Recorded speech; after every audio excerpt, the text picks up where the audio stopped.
ये अब तक का सबसे विकृत आदमी है जिसे मैंने देखा है। एक औरत के भागने की सजा देने के लिए उसने बेल्ट से उसे 3 घंटे तक पीटा। औरत जितनी जोर से चीखती वह विकृत आदमी उतना ही उत्तेजित हो जाता।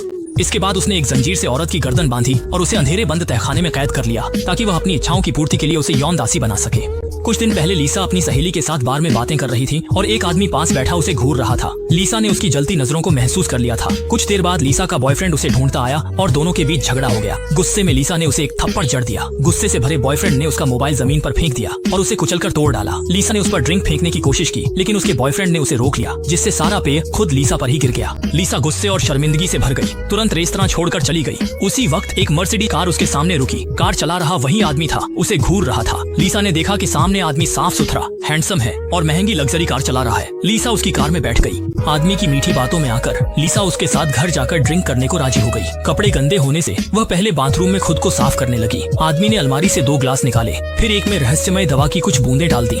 लीसा को कोई शक नहीं हुआ। उसने ग्लास लिया और एक घूंट पी लिया। अनजाने में उसे नींद सी आने लगी और फिर वह सोफे पर लेटकर सो गई। जब वह जागी तो खुद को एक तहखाने में बंद पाया और उसके सारे कपड़े भी गायब थे। आखिर ये सब क्या हो रहा है? लीसा को लगा वह अभी भी सपना देख रही है। उसने जल्दी से पास रखे पानी का घूंट लिया पर उसका कड़वा स्वाद असली था। लीसा को घबराहट होने लगी। क्या उसे सच में कैद कर लिया गया है? वह दरवाजे के पास भागी और दरवाजा पीटने लगी। तभी बगल से एक महिला आवाज आई जिसने अपना नाम निया बताया और कहा कि वह भी यहाँ कैद एक लड़की है। निया से ही लीसा को पता चला कि वह यहाँ 2 दिन से बेहोश थी। ये जानकर लीसा पूरी तरह पागल हो गई। आखिर उसके साथ ऐसा कैसे हो सकता है? वह दरवाजे के पास भागी और पागलों की तरह चिल्लाने लगी पर कोई फायदा नहीं हुआ। बगल में निया ने लीसा को बताया कि वह भी इसी कमरे में बंद थी और उसने गद्दे के नीचे एक लोहे की तार छुपा रखी थी। लीसा ने तुरंत चारों ओर तलाशना शुरू किया और उसे लोहे की तार मिल गई। उसने तार को दरवाजे की दरार में डालकर चुंबकीय दरवाजा खोलने की कोशिश की लेकिन तार पतली थी जिससे वह ताकत नहीं लगा पाई और दरवाजे को हिला नहीं सकी। इसी समय बाहर से कदमों की आहट आई तो लीसा ने जल्दी से तार को छुपा लिया। वह विक्षिप्त व्यक्ति पहले दरवाजे की छोटी खिड़की खोलता है, लीसा पर एक नजर डालता है और फिर बगल के कमरे में चला जाता है। तुरंत ही तहखाने से निया की दिल दहला देने वाली चीखें सुनाई देने लगी। लीसा डर के मारे फौरन रो पड़ी। उसे अंदाजा नहीं था कि यह आदमी इतना भयानक है और अब वह नहीं जानती कि वह उसके साथ क्या बुरा करेगा। इसके बाद वह विक्षिप्त व्यक्ति लीसा के कमरे में आया और उसे चुप रहने को कहा वरना वह उसे नरक जैसा जीवन देगा। लीसा डर के मारे हामी भरने लगी। इसी समय उसके मॉनिटर से आवाज आने लगी। असल में कोई गाड़ी लेकर उसके आंगन में आ गया था। उसने घर के चारों ओर कैमरे लगा रखे थे जिससे बाहर की सारी स्थिति साफ साफ दिखाई दे रही थी। क्योंकि वह विक्षिप्त व्यक्ति दरवाजा नहीं खोल रहा था इसलिए बाहर वाले ने हॉर्न बजाना शुरू कर दिया। लीसा ने आवाज सुनी, उसे लगा कि मौका आ गया है, इसलिए वह पागलों की तरह दरवाजा पीटने लगी और जोर जोर से मदद के लिए चिल्लाने लगी। ऐसे चलता रहा तो सब कुछ उजागर हो जाएगा लेकिन उस विक्षिप्त ने पहले से तैयारी कर रखी थी। बस हल्के से वॉल्व घुमाने पर नशीली गैस तहखाने में भेजी जा सकती थी। लीसा को नींद आने लगी और वह गहरी नींद में चली गई। कोई बच्चा सोता है।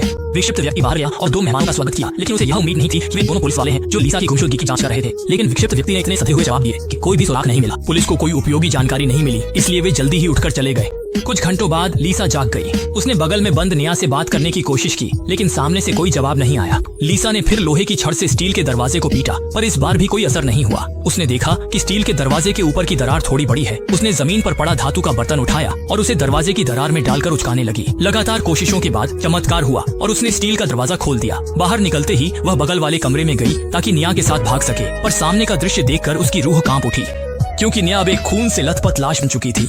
ताजा लाल खून बहने लगा और नीचे छुपी लीसा कांप उठी। वह पागल महिला मुड़कर खून के धब्बे साफ करने लगी। लीसा मौका देखकर भागने का फैसला किया लेकिन जैसे ही वह सीधी खड़ी हुई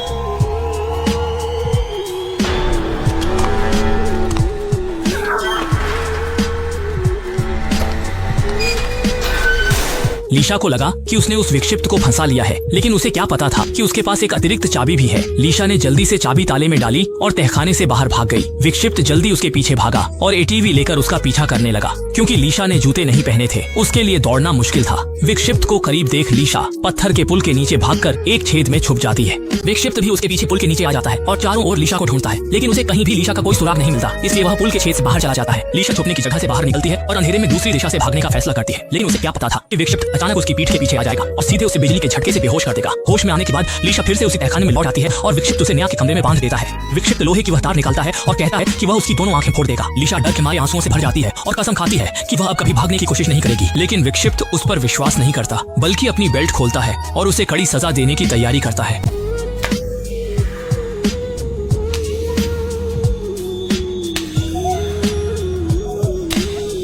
सुबह से लेकर शाम तक विक्षिप्त ने उसे पूरे 3 घंटे तक पीटा, तब जाकर रुका। अगले दिन विक्षिप्त उसके लिए एक लाल रंग की स्ट्रैपी ड्रेस खरीदता है और लीशा को मजबूर करता है कि वह वहीं पहनकर उसके साथ कैंडल लाइट डिनर करे। लीशा ने दिखावे के लिए उसका साथ दिया, लेकिन असल में उसने चुपके से एक कांटा छुपा लिया था। अफसोस, विक्षिप्त ने पहले ही उसकी चालाकी भांप ली थी और आसानी से उसे काबू कर लिया। विक्षिप्त बहुत गुस्से में आ गया और सीधे लोहे की जंजीर से लीशा को बांध दिया। रात को पोनीटेल वाली महिला विक्षिप्त के घर आई। वह शादीशुदा थी, पति और बच्चे थे, फिर भी विक्षिप्त की प्रेमिका बन गई थी। असली साजिशकर्ता पोनीटेल वाली महिला ही थी। उसी ने विक्षिप्त को लीशा और बाकी लड़कियों का अपहरण करने के लिए उकसाया था। असल में जब वह बच्ची थी तो लीशा और नेहा समेत कुछ लड़कियां उसे लंबे समय तक तंग करती रहीं। उन्होंने न सिर्फ उसे बुरी तरह पीटा, बल्कि जमीन पर पड़े खाली शराब की बोतल को उसके जननांग में डालकर उसका अपमान भी किया। और भी हैरान करने वाली बात यह थी कि उन्होंने पूरे घटनाक्रम का वीडियो बनाकर उसे इंटरनेट पर डाल दिया ताकि लोग उसे देख सकें। इस घटना के कारण पोनीटेल वाली महिला कई सालों तक दर्द में रही और हर वक्त बदला लेने की सोचती रही। जब उसकी मुलाकात उस विक्षिप्त व्यक्ति से हुई तो उसने उसे अपने बदले की योजना में शामिल कर लिया और इन लड़कियों का अपहरण करने के लिए उकसाया। आंसुओं से भीगी पोनीटेल वाली महिला को देखकर वह विक्षिप्त व्यक्ति तुरंत उसकी बाहों में जा गिरा। वह पोनीटेल वाली महिला के प्रति बेहद आसक्त थी और उसके लिए कुछ भी करने को तैयार थी। पोनीटेल वाली महिला ने उसे कहा कि वह तुरंत लीसा को मार डाले और जब यह काम हो जाएगा तो वह अपने पति से तलाक लेकर उसके साथ रहेगी। वह विक्षिप्त व्यक्ति बहुत भावुक था। उसने उसकी बात मानी और चाकू लेकर तहखाने में पहुंच गया। हत्यारे के चाकू से बचने वह पूरी तरह जमीन पर रेंग गई। फिर उसने हत्यारे की टांग पकड़ी और उसके जूते चूमकर जान बख्शने की भीख मांगी, लेकिन हत्यारा बिल्कुल नहीं पिघला। आज उसने ठान लिया है कि वह उसे टुकड़े टुकड़े कर देगा। लीसा ने बेल्ट खोली और हत्यारे से कहा कि उसे पहले की तरह पीटे। फिर उसने कपड़े भी उतारे और कहा कि अगर उसे मारा न जाए तो वह उसके लिए कुछ भी करने को तैयार है। हत्यारे ने आखिरकार चाकू नीचे रख दिया क्योंकि उसे यह आज्ञाकारी भावना बहुत पसंद थी। लेकिन हत्यारा अभी भी संतुष्ट नहीं था। उसकी नजर अब एक और लड़की फेफे पर पड़ गई। जब फेफे झील में तैर रही थी उसने चुपके से उसकी कार के टायर पंचर कर दिए। जब फेफे घर लौटने की तैयारी कर रही थी तो उसकी कार रास्ते में खराब हो गई। हत्यारा लगातार उसका पीछा करता रहा और सही मौके पर उसके सामने आ गया।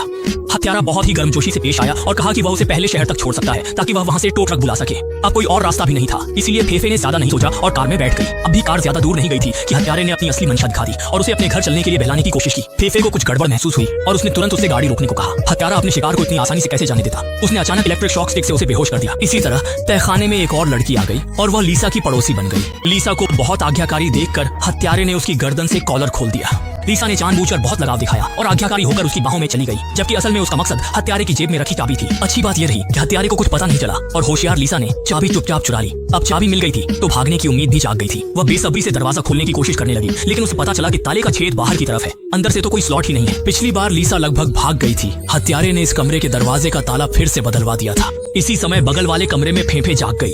जब उसे पता चला कि उसे कैद कर लिया गया है तो वह भी लीसा की तरह चिल्लाने लगी। लीसा ने उसे शांत रहने को कहा, फिर दीवार में बने छेद से चाबी फेफे को पकड़ा दी। लीसा ने अपनी सारी उम्मीदें फेफे पर टिका दी थी। बस वह बाहर निकल जाए तो खुद के बचने की भी संभावना बन जाएगी। अगर फेफे नाकाम रही तो लीसा के लिए सिर्फ मौत ही इंतजार कर रही थी। लेकिन लीसा अब सब कुछ स्वीकार कर चुकी थी। चाहे कुछ भी हो, उसने ठान लिया था कि वह शांतिपूर्वक उसका सामना करेगी। फेफे ने चाबी मिलते ही आसानी से कैद से बाहर निकल गई। सौभाग्य से रास्ते में उसकी मुलाकात पुलिस से हो गई। हत्यारा सच्चाई सामने आ चुकी है। उसका दिल डर से कांप उठा। उसने अलमारी से बंदूक निकाली और बुरे हालात के लिए तैयार हो गया। पुलिस ने बहुत जल्दी उसे घेर लिया। हत्यारे ने हिकारत से मुस्कुराते हुए आर पार की लड़ाई के लिए खुद को तैयार किया, लेकिन पुलिस ने एक ही गोली में उसका सिर उड़ा दिया। यह दरिंदा जिसने अनगिनत अपराध किए थे आखिरकार अपनी की सजा पा गया। पुलिस ने तहखाना ढूंढ निकाला और लीसा को बचा लिया। लीसा का दिमाग अभी भी भ्रमित था। उसे लगा कि उसके सामने जो कुछ भी हो रहा है वह सब एक भ्रम है। तभी उसकी आंखों के आगे अंधेरा छा गया और वह अचानक बेहोश हो गई। कुछ दिनों बाद लीसा होश में आई। फेफे सबसे पहले उसे देखने आई और उसका धन्यवाद किया कि उसने उसकी मदद की और उसे नर्क से बाहर निकाला। इसी समय नर्स अंदर आई। उसने लीसा को बताया कि वह गर्भवती है। हालांकि वह एक हत्यारे के बच्चे को गर्भ में लिए हुए है, लीसा ने फिर भी उसे जन्म देने का फैसला किया। आखिरकार बच्चा तो निर्दोष है। इंजेक्शन लगाने के बाद नर्स वार्ड से बाहर चली गई। जब उसने मास्क उतारा तब हमें पता चला कि वह दरिंदे की प्रेमिका पोनीटेल वाली महिला है।